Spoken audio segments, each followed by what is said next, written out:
मुदा करातमोदकं सदा विमुक्तिसाधकं कलाधरावतंसकं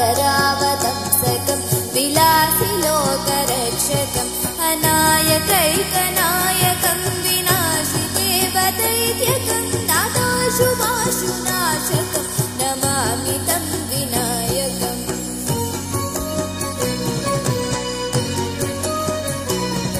न ते तदातिभीकरं नवोदितार्कभास्वरं न मत्सुरारिनेर्जरं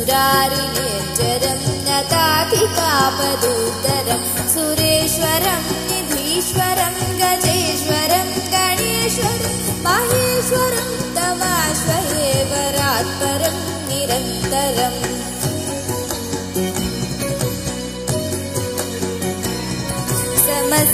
समस्तलोकशङ्करं निरस्तदैत्यकुञ्जरं दरेदरोदरं परं वरे भवक्रमशरं कृपाकरं क्षमाकरं कृपाकरं यशस्करं नमस्करां नमस्कृतं नमस्करोमि भास्वरम्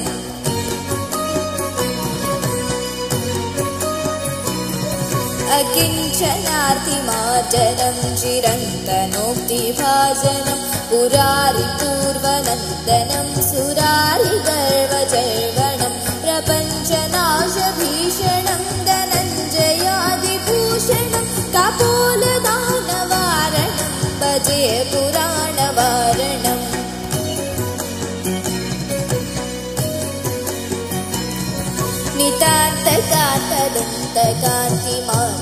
नितान्तकान्तदन्तकान्तिमान्तकान्तकात्मजम् अचिन्त्यरूपमन्तहीनमन्तराय नूतनं हृदन्तरे निरन्तरं वसन्तमेव योगिनां तमेकदं तमेव तं विचिन्तयामि सन्ततम्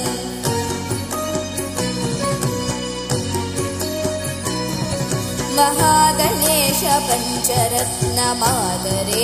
योन्वहं प्रजल्पति प्रभागते हृदि स्मरन् गणेश्वरम् अरोगतामनोष